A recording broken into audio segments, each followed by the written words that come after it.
Practitioner आहे. गेली 5-7 वर्ष झालं मी इथं प्रॅक्टिशनर म्हणून काम करतो मेडिकल्समध्ये. आणि आज सगळ्यांसाठी आणि सगळ्या विद्यार्थी वर्ग आणि यांच्यासाठी मला एक टॉपिक सिलेक्ट केलेलं आहे ॲज अ कोविड अवेअरनेस प्रोग्राममध्ये. माझं टॉपिकचं नाव आहे good morning first of all. My topic name is COVID awareness about the corona pandemic and outbreak. Next slide. So first सगळ्यात पहिला आपण जे अब्रिव्हिएशन्स आहेत त्याला जाणार म्हणजे शॉर्ट फॉर्म्स जनरल अब्रिव्हिएशन. COVID-19 याचा अर्थ काय? So short form of COVID-19 it is called as coronavirus disease of 2019. It is called as COVID-19. COVID coronavirus or I virus आणि diseases. This is a long form of COVID-19 म्हणजेच COVID-19 याचं हे अब्रिव्हिएशन आहे. So सगळ्यात पहिला आपण बघूया what you mean by pandemics. Pandemic म्हणजे काय? म्हणजे सगळ्यात जास्त प्रचार जो चालला आहे जो शब्दांचा पॅन्डेमिक नंतर एपिडेमिक वगैरे. एपिडेमिक म्हणजे कसं साथीचे रोग यांना म्हणतात epidemic. So what you mean bye pandemic? First thing pandemic म्हणजे काय आणि एपिडेमिक म्हणजे साथीचे रोग usually affecting the large proportion of population. म्हणजे जे साथीचे रोग जास्त करून जास्तीत जास्त लोकसंख्येला प्रभावित करतात and offering over the wide geographical area such as section of a nation and continent. म्हणजे त्या भागातील किंवा त्या देशातील त्या प्रभागामध्ये किंवा जगाच्या त्या भागामध्ये पसरलेले असेल त्याला पॅन्डेमिक म्हटलं जाते. म्हणजे जास्त प्रमाणात पसरलेला जातो पॅन्डेमिक. सो पहिला आपण ट्रान्समिशन. तर हे COVID-19 कसं सुरू झालं ते पहिला बघूया. First Covid transmission. The cluster of cases of pneumonia reported in Wuhan on 31st December 2019 with the first case of symptomatic on 8th December. म्हणजे वुहान हे शहर आपलं चायनामध्ये आहे की जिथून ह्या आजाराचा प्रसार आणि ओरिजिन झाला म्हणजे तिथून सुरुवात झाली असं म्हणू शकतो आपण. त्याच्यामध्ये जसं initial cases are associated with the market of Wuhan. म्हणजे सुरुवातीला असं म्हटलं गेलं की तिथल्या ज्या मार्केटमधून या गोष्टी हे गेल्या गेल्या म्हणजे हा आजार पसरला गेला इनिशियल स्टेजमध्ये. हा जो मार्केट आहे तिथे तो मराईन मार्केट म्हणजे फिश मार्केट म्हणू शकतो आपण. तिथे सागरी आणि त्या पद्धतीने सगळे विकले जात असतात त्यापासून हे आलेलं असं पहिली संभावना मानली जात होती. First of the spread within a Wuhan and many other Chinese Koreans other countries. म्हणजे तिथून ही सुरुवात सगळ्या देशामध्ये झाली. So human to human transmission but full extend not at known. ह्या गोष्टीमुळे बऱ्याचशा गोष्टीमध्ये आणि मिसअंडरस्टँडिंग आजपर्यंत सुरू आहे की WHO ने सांगितलं नाही की सुरुवातीला ज्यावेळी हा व्हायरस वुहानमध्ये बघितला गेला की तो ह्युमन टू ह्युमन ट्रान्समिशन आहे का नाही त्याबाबत म्हणजे एक्सप्लोर न केल्यामुळे किंवा माहिती न दिल्यामुळे हा बराचसा पसरला गेला. त्याच्यामध्ये बऱ्याचशा WHOच्या प्रेसिडेंटची पण हे म्हणू शकतात चूक वगैरे. इथिओपियन जो आता प्रेसिडेंट आहे ना पहिल्या ह्याच्याने त्या गोष्टी कसं केल्या नव्हत्या WHOने. तिथं त्यांनी चांगलं पहिला ज्यावेळी SARS किंवा या गोष्टी आल्या होत्या त्यावेळी त्यांनी चांगलं केलं होतं. पण ह्या गोष्टीमुळे ह्या आजाराला न बसता पसरला गेला बऱ्यापैकी. Human transmission is not extended. Nosocomial transmission LCWs has occurred. Spread through droplets and contact. हा आजार ड्रॉपलेट म्हणजे शिंतोडे पृथ्वीमधून येतात त्या आणि त्याच्यानंतर contact man to man contact human beings मधून हा पसरला होतो बऱ्यापैकी. आणि हे आमचा zoonotic disease initial stage marine workers आणि कोविडमध्ये बघितला गेला पाहिजे कोळींच्या मुळे असं म्हणू शकतो. सो पहिला म्हणजे आपण बघूया की what is a microscopic electronic microscopic view of corona virus असं दिसतो. This is a corona virus and the particles in epithelial cells. म्हणजे आता epithelial cells आहेत जे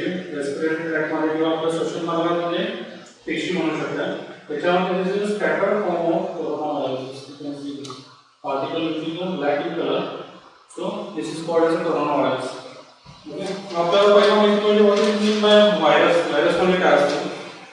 so virus is a microscopic infections agent that replicates inside the living cell or organism. This is a microscopic agent, but these are not living things. Those things like a bacteria or parasite. Parasite हा भाग वेगळा आहे, bacteria वेगळा आहे आणि virus ही गोष्ट वेगळी आहे. So this is a made up of RNA and DNA strands, and this is protected by protein covering. It's called as capsule. आणि हा कॅप्सूल कशाला तोडता येतो? This is called as soap. आपण जे रेग्युलर वापरतो ना साबण आणि ते त्यामुळे त्याच्यावरचा जो कोट आहे जो प्रोटीन तयार झालेला असतो which is destroyed by the soap. Because of that आपल्याला आजकाल काय सांगितलं जातं सारखा हात धुवा किंवा या गोष्टी सोप किंवा साबणाचा वापर जास्त केला पाहिजे किंवा डिटर्जंट. ओके, त्याचं जे आउटर भाग असतो तो निगेटिव्ह त्याच्याला असतो. So large elevated positive strain of RNA सांगितलं तसं ऍक्च्युली अप्पर रेस्पिरेटरी ट्रॅक्ट म्हणजे श्वसन मार्गाच्या वरच्या भागात म्हणजे नाक घसा या गोष्टीमध्ये 10 ते 20% ॲडल्ट्समध्ये बघितला जातो. कोरोना व्हायरस हा नवीन व्हायरस नाही आहे, ऍक्च्युली हा 2002 पासून आलेला म्हणजे सार्स 2002 जो आला होता सार्स व्हायरस नंतर मर्स कोविड-19 हे सगळे त्याच्याच भावबंद होते किंवा आपण स्वाईन फ्लू पण बघितलं याच्या अगोदर तो पण ह्याच प्रकारमध्ये मोडतो बऱ्यापैकी. सो हे सगळे इन्फ्लुएन्झाचे व्हायरस आहेत बऱ्यापैकी आणि हे व्हायरस मध्ये थोडा काही चेंजेस असल्यामुळे आणि हा जो ट्रेंड निघाला जो गोवामध्ये 2019 मध्ये बघितला गेला तेव्हा त्याला नाव दिलं गेलं कोविड-19 infection. So other source have been found in the animal resources have not yet been detected in humans. हे सगळे सॉर्स जे आहेत बोललेले ते सगळे निमोनियाला एक सिम्पटम तयार करतात आणि त्या गोष्टी ते सिम्पटम्स हे ॲनिमल ओरिजिन पासून आलेले आहेत म्हणजे बऱ्यापैकी ते चायनामधून आहेत कारण चायनामध्ये ह्या गोष्टी फार खाल्ल्या जातात. नॉनव्हेज आणि ॲनिमल पासून जे फूड आहे ते व्हेजिटेबल्स किंवा त्याच्यापेक्षा प्राण्यांपासून जास्त अन्न हे घेतलं जातं म्हणजे अन्न म्हणून वापरलं जातं. मांसाहाराचं प्रमाण जास्त चायनामध्ये आहे त्यामुळे काय होतं की चायनामधून या प्राण्यांचं सोर्स बऱ्यापैकी इन्फेक्शन जे आहेत ते चायनामधून आलेले आहेत. नेक्स्ट असं म्हटलं जातं की फर्स्ट ओरिजिन इज बॅट्स म्हणजे पहिला दुसरं पॅंगोलिन. पॅंगोलिन म्हणजे आपण म्हणू शकतो खवले मांजर म्हणजे एक तर वटवाघूळ आणि दुसरं खवले मांजर. हे दोन प्राणी चायनामध्ये खाल्ले जातात बऱ्यापैकी. असं म्हटलं जातं की या दोन मिनिटांमधून हा व्हायरस आला असेल आपल्याकडे बऱ्यापैकी. But this is a for question mark. Suspected आहे, शंका आहे, कन्फर्म नाही आहे की ते या हंगामातून आलं.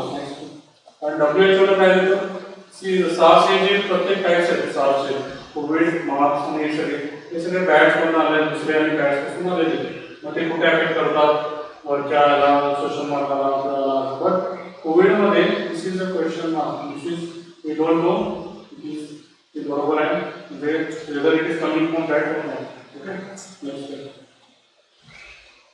एपिडेमियोलॉजी काय म्हणतात? एपिडेमियोलॉजीमध्ये age of 59 years 15 to 89 years पर्यंत बघितलं जातं. मेल्समध्ये 56% आढळतं कोरोना व्हायरस. फिमेल्समध्ये 44% आढळतं 44% 44%. मार्केटमध्ये जिथं वर्ल्डमध्ये ते स्टार्ट झालं त्यावेळी जानेवारीमध्ये 1 to 64% हे इन्फेक्शन बघितलं गेलं जानेवारीमध्ये. जानेवारीमध्ये 1 ते 11% 16% पर्यंत होतं. जानेवारीमध्ये 12 ते 22% हे त्याचे पर्सेंटेज आहेत मार्केटमध्ये कसं एक्सपोज होत गेलं मार्केटमध्ये किंवा पसरत गेलं गोवामध्ये. इन्क्युबेशन पिरियड म्हणजे काय ते आपण बघू. इन्क्युबेशन पिरियड ह्या आजाराचा 5 ते 5.2 हा WHO ने दिलेला आहे म्हणजे सरासरी 5 ते 6 दिवस आपण पकडू शकतो. हा त्याचा इन्क्युबेशन पिरियड आहे. इन्क्युबेशन पिरियड म्हणजे काय? Next the period between the exposure to the infection and the appearance of the first symptom. म्हणजे ज्यावेळी व्हायरस अटॅक होतो त्यापासून ते त्याचं पहिलं लक्षण येण्यापर्यंतचा जो कालावधी आहे त्याला इन्क्युबेशन पिरियड म्हणायचं. ते आपण ग्राफिकल याच्यामधून बघूया. तर फर्स्ट इन्फेक्शन इथं सुरू झालं. सो इट्स हे attack first to incubation period the symptom सुरू होण्यामध्ये. तर दिस इज इन्क्युबेशन पिरियड. मग साईन आणि सिम्पटम हे सुरू होतं. सिम्पटॅमॅटोलॉजी हे सुरू होतं आणि इन्फेक्शियस पिरियड जे आहे ते थ्रूआउट तिथून ते तोपर्यंत असू शकतो. सो प्रिसिम्पटॅमॅटिक मध्ये पण पेशंट हे संसर्गिक असू शकतात बऱ्यापैकी. Next slide. सर आपण कोरोनाबद्दलचं सिम्पटम्स वरती जाऊया. सर सिम्पटम्स ऑफ कोविड बद्दल. फर्स्ट सिम्पटम्स इज ताप येणे, खोकला आणि धाप लागणे वगैरे हे लक्षणं बघितले जातात बऱ्यापैकी. आणि याच्यामध्ये कसं असतं की बऱ्यापैकी खोकला जास्त प्रमाणात जाणवला होतो. Next slide. वाळा खोकला जास्त प्रमाणात जास्त करून होतो. याच्यामध्ये आता जे सिम्पटम्स आणि WHO ने दिल्यापासून कसं आहे, सिम्पटम ऑनसेट 98% म्हणजे 98% हे ताप बघितलं गेलं आहे आजारामध्ये. वाळा खोकला 70%. फटीग आणि मायलेजियाचा अर्थ आहे मस्क्युलर वीकनेस आणि वीकनेस पण जो आहे ना तो 44% आहे. स्पुटम प्रोडक्टिव्ह 28% आहे. जास्तीत जास्त खोकला वाळा खोकला असतो, बडका येत नाही कोरोना व्हायरस. आणि डोकेदुखी 8% असतं. हेमोप्टायसिस म्हणजे रक्त येते बडक्यामध्ये आणि डोकेदुखी 8% आहे. आणि पोट जाणे 3%. त्या गोष्टी याच्यामध्ये लक्षणं असू शकतात. सबस्क्रिप्टिव्ह सिम्पटम्स डिस्निया 25%. डिस्निया म्हणजे काय, डिफिकल्ट इन ब्रीदिंग म्हणजे श्वास घेण्यामध्ये त्रास होणे. त्यामध्ये पेशंटला असं वाटतं की काहीतरी श्वसनमार्गामध्ये अडकलेलं आहे किंवा कोणतरी त्याचा गळा दाबत आहे. हे सेन्सेशन या आजाराबद्दल असू शकतं. हे कोविडचे आहे. आता मोड ऑफ ट्रान्समिशन बघूया आपण की हा आजार लोकांच्या मध्ये कसं पसरतो. Mode of transmission first is sneezing a cough by infected person. पहिला पेशंट हा कसा इन्फेक्ट करतो दुसऱ्या लोकांना ते बघू. First infected droplet get on your hand, हाताला लागणे. नंतर and when any surfaces of the person, जेव्हा ते कुठेही लागतो आपले टेबल खुर्ची किंवा कुठेही तो माणूस सगळीकडे इन्फेक्ट करत जातो. बऱ्यापैकी surfaces and virus is transferred, बऱ्यापैकी ट्रान्सफर होत जातं. त्याच्यामध्ये खोकला आणि शिंकायने त्यामध्ये पण बऱ्यापैकी पसरतं. तर आपण पहिला बघितलं की इट इज ड्रॉपलेट इन्फेक्शन. त्याच्यानंतर इन्फेक्टेड ड्रॉपलेट्स, त्याच्यामध्ये इन्फेक्टेड ड्रॉपलेट व्हायरस ट्रान्सफर. त्याच्यामध्ये इन्व्हेस्टिगेशन काय केलं पाहिजे की आपण ब्लड रिपोर्ट्स किंवा हे काय काय केलं पाहिजे की आपल्याला कोरोना व्हायरस दिसेल त्याच्यामध्ये. तर पहिलं इन्व्हेस्टिगेशन आहे की ब्लड टेस्टमध्ये काय होऊ शकतं, लिकोपेनिया म्हणजे WBC कमी होणे. याचा अर्थ कसं आहे की पांढऱ्या पेशी बऱ्यापैकी कमी होतात. हे 25% प्रमाणामध्ये होतं या कोरोना व्हायरसमध्ये. नेक्स्ट त्याच्यानंतर लिम्फोपेनिया म्हणजे रक्तातले जे दुसरे पेशी आहेत लिम्फॅटिक्स किंवा ते पण 63% पर्यंत कमी आलेले असतात. नंतर ते सोडून AST म्हणजे अमायनो ट्रान्सफरेन्स त्या गोष्टी जे आहेत ते 37% असतात. ते ब्लड कंटेंट्स आहेत. आणि रेडिओलॉजीमध्ये म्हणजे सिटी स्कॅन आपण जे बघतोय त्याच्यामध्ये चेस्ट ॲब्डॉमिनल म्हणजे छातीमध्ये जे सिटी स्कॅन केलं तर ह्या व्हायरस काय काय चेंजेस आहेत ते आपल्याला दिसून येते. 98% आपल्याला बायोलॉजिकल रेट सांगितलं. नेक्स्ट दुसरे इन्व्हेस्टिगेशन हे नर्व्होफॅरिंजियल स्वॅब किंवा थ्रोट स्वॅब. हे काय केलं जातं, एक स्टिक पासून जॉन्सन स्टिक वगैरे असतं त्याप्रमाणे स्टिक थ्रोट पासून म्हणजे हे कधी घेऊ शकतो आपण ज्यावेळी इन्फेक्शन बऱ्यापैकी मॅनिफेस्ट झालं आणि त्याला लक्षणं दिसायला लागली आपल्याला पेशंटला, त्यावेळी ह्या टेस्टचा उपयोग होतो. सुरुवातीला एक निगेटिव्ह येऊ शकतो ज्याला स्वॅब टेस्ट केलं. त्यामुळे ते ओरोफॅरिंजियल स्वॅब घेऊन ह्याच्यामधून त्या स्वॅबपासून ते टेस्ट पॉझिटिव्ह आहे की निगेटिव्ह हे लॅबमध्ये बघितलं जातं. नेक्स्ट रॅपिड किट टेस्ट जे आता लेट होते म्हणजे कसं प्रेग्नन्सी किट वगैरे असतं त्याप्रमाणे वगैरे ते काढलेलं आहे की ज्याच्यामध्ये ब्लड घेतलं आणि टाईम बॉक्स त्याच्यामध्ये काढलं. पुढच्या 10 मिनिटात समजतं की ते पॉझिटिव्ह आहे की निगेटिव्ह आहे. जर का ते 2 लाईन्स असेल तर पॉझिटिव्ह आहे, 1 लाईन असेल तर निगेटिव्ह आहे. त्याचं रॅपिड टेस्ट 10 मिनिट्स म्हणजे याच्यापेक्षा जे त्या प्रोसिजरला वगैरे वेळ लागतो तिथे ते जास्त वेळ लागत नाही. अशा पॉप्युलेशनमध्ये ज्यावेळी वाढतं त्यावेळी असे टेस्ट आपल्याला बरेचसे उपयोगी येतात. कारण टाइम कन्झ्युमिंग जे आहे ते कमी होतं. बऱ्यापैकी टेस्ट आपल्याला लवकर मिळतं. अफेक्टेड पॉप्युलेशन आपल्याला लवकर मिळतं. हे अशा प्रकारे आइसबर्ग फेनॉमेनॉन असते. जसं ते तीनदा बसतं दिसायला आपल्याला दिसायला भरपूर प्रमाणात इन्फेक्शन हे वरती आहे तर इंधन पाण्याच्या खाली 3 पटी नसतं. मग त्यामुळे कसं आहे ते इन्फेक्शन आपल्याला अजून माहिती नाही पण हे कधी करणार आहे when you go for this test like nasopharyngeal potential, rapid test and blood test या गोष्टींमधून आपल्याला माहिती होती किती पॉप्युलेशन किंवा लोकसंख्या त्याप्रमाणे लोकसंख्या कोरोनामुळे इन्फेक्टेड किंवा प्रभावित आहे. तर आता आपण काही गोष्टी फार ऐकल्या, सारी म्हणजे काय किंवा औरंगाबादमध्ये सारीचं प्रमाण जास्त आहे वगैरे. सारी हे ग्रुप ऑफ सिम्पटम आहे. याला असं लॉंग फॉर्म जर बघितलं तर सिव्हिअर ॲक्यूट रेस्पिरेटरी इन्फेक्शन किंवा सिंड्रोम. सिव्हिअर म्हणजे काय, म्हणजे रेस्पिरेटरी म्हणजे श्वसन घेणे इन्फेक्शन, श्वसन मार्गाचं इन्फेक्शनमुळे श्वास घेण्यात आलेले त्रास किंवा तक्रारी. हे जे ग्रुप ऑफ सिम्पटम आहे किंवा सिंड्रोम म्हणू शकतो, त्याच्यामध्ये कोरोना व्हायरस येऊ शकतो. म्हणजे सिंड्रोम असं म्हणू शकतो की कोरोना व्हायरस पेशंट सारीमध्ये लँड कॉम्प्लिकेशनमध्ये पुढे जाऊ शकतो. बिकॉज ऑफ दॅट आता सध्या बऱ्याचशा लोकांना व्हेंटिलेटरची गरज लागू शकते बिकॉज ऑफ सारी. नेक्स्ट, आता क्वारंटाईन म्हणजे काय, म्हणजे आपण बघितलं असेल की जे स्टेजेस ऑफ कोरोनाचे कसं फर्स्ट स्टेजला म्हणजे वुहानमध्ये मिळालं किंवा डिटेक्ट झालं, that is called as a first stage of infection. Second stage जे आहे ते त्या लोकांच्याहून आलेल्या लोकांमध्ये मायग्रेशन, जे प्रवासी लोक आहेत किंवा जे दुसऱ्या देशातून आपल्याकडे आले त्यांच्यामध्ये आणि त्या लोकॅलिटीमध्ये मिळालं, this is called as second stage of corona virus infection. परंतु आपण जे आहे आता आपण ते असं म्हणू शकतो की सेकंड स्टेज आणि थर्ड स्टेजच्या मध्ये आहे बऱ्यापैकी. थर्ड स्टेजला आपण पोहोचलो नाही आहे, परंतु असं जर का आपण ह्या गोष्टीची काळजी नाही घेतली तर आपण थर्ड स्टेजमध्ये आणि जाऊ शकतो किंवा लँड होऊ शकतो त्याच्यामध्ये. तर ज्यावेळी थर्ड स्टेजला आपण पोहोचतो त्यावेळी ते कम्युनिटीमध्ये बरंचसं पसरलं जातं आणि त्यावेळी ते बऱ्यापैकी कंट्रोल करायचं सिस्टमला आणि बऱ्यापैकी लोक मेडिकल फॅकल्टीला पण अवघड जातं बऱ्यापैकी. तर त्याच्यामध्ये काय केलं जातं ते बघायची थोडं क्वारंटाईन हे टर्मिनॉलॉजी म्हणजे आपण सगळीकडे ऐकतो की क्वारंटाईन म्हणजे काय होतं. याचा अर्थ आहे limitation of freedom movement of the such well person exposed to communicable diseases for a period of time not longer than the longest incubation period of a disease. म्हणजे असे लोकांना वेगळे करणे किंवा त्यांच्या गतिमान किंवा मुवमेंटवरती म्हणतो की इकडे ते हालचालीवरती प्रतिबंध आणणे की ज्यांना इन्फेक्शनची लागण झालेली आहे किंवा होण्याची शक्यता आहे इन्क्युबेशन पिरियडमध्ये and in such a manner as the prevent the effect contact with those who is not exposed. म्हणजे ज्यांना इन्फेक्शन झालेलं नाही त्यांच्यापासून वाचवण्यासाठी त्या लोकांना क्वारंटाईन केलं जातं, म्हणजे त्या फॅमिलीज किंवा पेशंटना वेगळं ठेवलं जातं. Next session is prevention, safe practice in the community. कसं केलं जातं, first is hand wash, respiratory hygiene, social distancing and high risk groups. आपण स्टेप बाय स्टेप बघूया काय हँड हायजीन म्हणजे prevention what to do.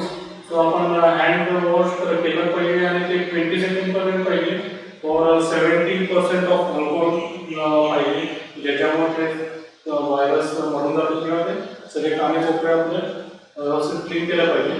So wash your hands with soap 20 seconds and in public place after going the nose cough and sneeze. जरी तुम्ही खोकला किंवा शिंका आली तरी तुम्ही हात साफे धुतले पाहिजे आणि यूज हँड सॅनिटायझर त्याच्यासाठी. आणि सोप काय करतं की त्या व्हायरसचा जो कोटिंग म्हणजे जे कोटिंग कवर आहे त्याला डिस्ट्रॉय करतं आणि त्यामुळे तो व्हायरसचा नाश होण्यास लवकर आपल्याला मदत होते. तर जे करायचे नाही ते do not touch the nose mouth and hands. डोळ्याला किंवा नाकाला किंवा तोंडाला हात लावू नका. आणि आपल्या door knob, door bells, elevators, buttons, handrails, support handle, chair bags आणि मोबाईल, जीप हँडल्स हे सगळ्या लोकांना जास्तीत जास्त हाताळणे टाळा. त्याच्यामध्ये काय केलं गेलं की काही देश असे पण आहेत की त्यांनी या गोष्टी करून पण इन्फेक्शन टाळलं आहे. फॉर एक्झाम्पल कसं आहे की साऊथ कोरियामध्ये मला वाटतं की त्यांनी लॉकडाऊन केलं नाही, पण त्यांनी काय यूज केलं, they are using a mobile and elbows to open the doors and nose and on the switches. ह्याच्यामधलं पण आपण इन्फेक्शन थांबवू शकतो. आणि त्यामुळे त्या देशामध्ये इलेक्शनही कंडक्ट केले आणि बऱ्याच इन्फेक्शन आजपर्यंत नाही तरी पण ते सर्व्हाइव्ह करतात with corona virus. So prevention of respiratory hygiene. Respiratory hygiene म्हणजे काय, रेस्पिरेटरी हायजीन म्हणजे काय, it's a combination to stop the spread of germs to the respiratory layer like a cough and sneezing. खोकला आणि शिंकणे याच्यापासून टाळणे याला रेस्पिरेटरी हायजीन म्हणतात. काय केलं पाहिजे? डू यूज हँडकर्चिप्स म्हणजे रुमाल, फेसवर कव्हर्स खोकला आणि सर्दीसाठी शिंकासाठी. तो यूज टिश्यू मेडिसिन क्लोज असते म्हणजे बंद असलेल्या डब्यामध्ये ठेवलं पाहिजे और त्याला जाळून टाकत असते. दुसरं म्हणजे sneeze in your upper arm, म्हणजे समजा तुमच्याकडे रुमाल किंवा नाही तर तुमचं जे आर्म आहे त्याच्या कॉर्नरला यूज करा स्नीज. आणि do wash your hands immediately after the covering the sneeze. हात सारखं बोल राहून शिंका किंवा खोकला. Do not use other ways to covering the face like पन्नू, साडी, चुन्नी और गमछा. ह्या गोष्टीचा वापर टाळा जास्तीत जास्त. पदर घेणे, आता बऱ्याच वेळी आपण बघायला मिळतं की पदर घेतलं जातं चुन्नी या अशा प्रकारे दुपट्टा वगैरे, याच्यामुळे इन्फेक्शनचे चान्सेस जास्त होतात. Do not speak into the open, always use a speaker और वॉश बेसिन टू स्पीकिंग. फुटण्यासाठी वॉश बेसिनचा वापर करावा. So prevention of high risk group, म्हणजे हाय रिस्क ग्रुप कुठले आहेत बऱ्यापैकी? तर ओल्डर एज ग्रुप्स. आपल्याला माहिती आहे की जे 55-60च्या वरती आहेत त्या लोकांचा आपण काळजी घेतली पाहिजे. They are more prone for this infection as well as, कारण त्यांचं जे प्रतिकारक शक्ती असते ती कमी असेल लहान मुलांच्या आणि वयस्कर लोकांकडे. मग त्याच्यामध्ये कॉम्प्लिकेशनही वाढू शकतात. जर का ते कॉम्प्लिकेशन जास्त होतं, आपण जे बघतो व्हेंटिलेटर किंवा रेस्पिरेटरी फेल्युअर जे आहे ते कुठल्या केसेसमध्ये बघायला मिळतं बऱ्यापैकी? हार्ट डिसीजेस, त्यांना हृदयाच्या तक्रारी, शुगर आहे, डायबिटीज, लंग डिसीजेस म्हणजे फुफ्फुसाच्या तक्रारी, किडनी म्हणजे किडनीचे आजार वगैरे, आणि कॅन्सर.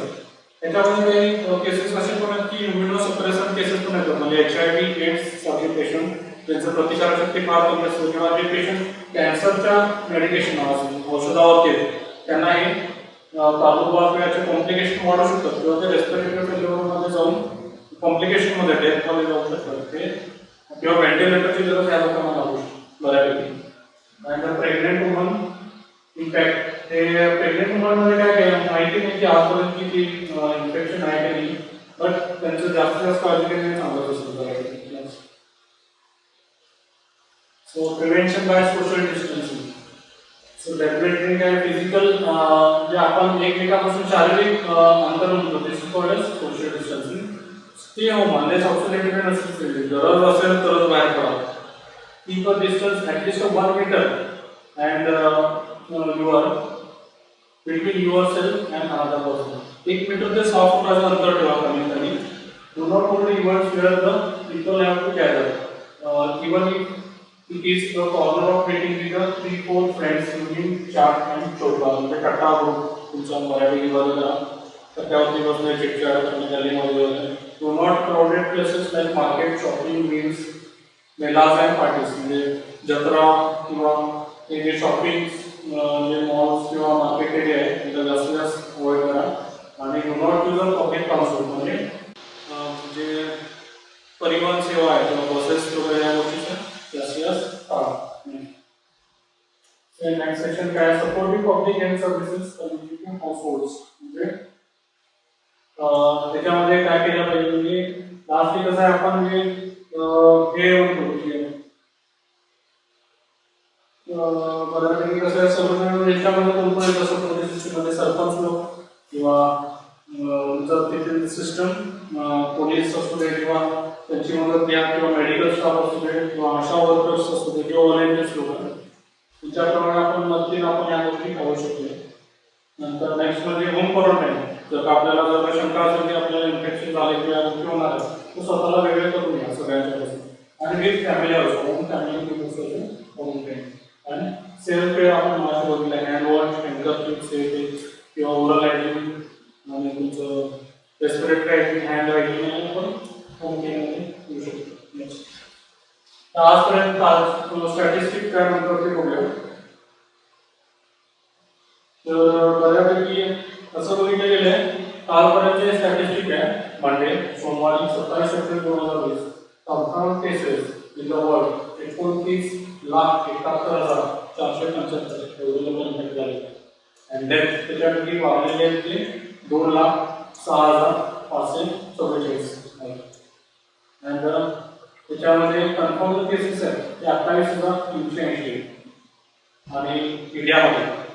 आणि डेथ जे झाले ते 886 आहेत. एवढे केसेस आपण आजपर्यंत बघतोय. असं म्हणलं होतं की कालच्या न्यूजनुसार वगैरे की 23% इम्प्रुव्हमेंट आपण बघितले गेले की जे डबल होत होतं 2 किंवा 4 दिवसामध्ये इन्फेक्शन ते बऱ्यापैकी 10व्या दिवशी डबल होत आहे. इन्फेक्शनचा सरासरी जो रेट आहे तो कमी आलेला आहे. दुसरी गोष्ट म्हणजे मी होमिओपॅथिक डॉक्टर आहे आणि थोडं होमिओपॅथी बद्दल बोलू इच्छितो की याच्यामध्ये बऱ्यापैकी तुम्ही प्रिव्हेंटिव्ह होमिओपॅथीमध्ये घेऊ शकता.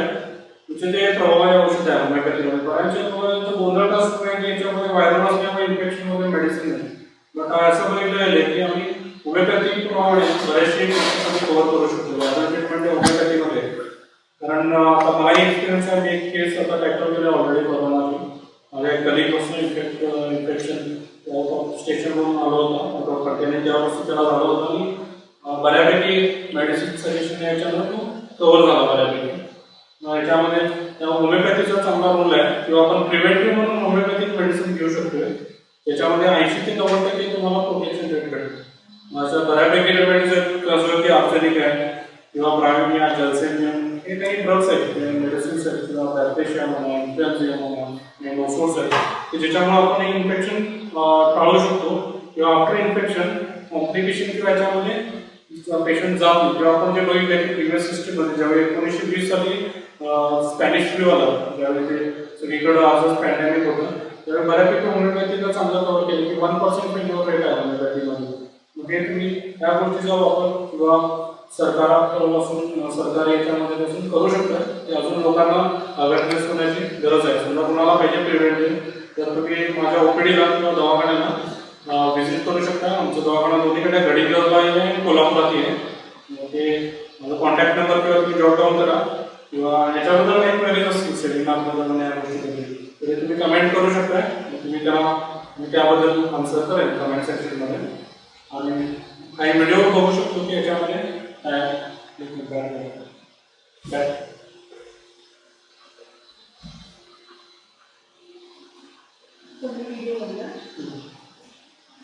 याच्यामध्ये काही फनी व्हिडिओज बघूया. आपण बघितलं साऊंड आहे का नाही म्हणजे रामदास आठवले आणि गोष्टी म्हणजे कोरोनाचं इन्फेक्शन आणि याच्यामध्ये झालं होतं बऱ्यापैकी व्हिडिओ क्लिअर नाही आहे साऊंड नाही इन्फेक्शन आणि असे लोकांनी आणि लोक कसे फॉलो करतात बघायला क्लोज करतात. टिकटॉकचा व्हिडिओ मी कॉपी केला आहे तुम्ही बघू शकता काय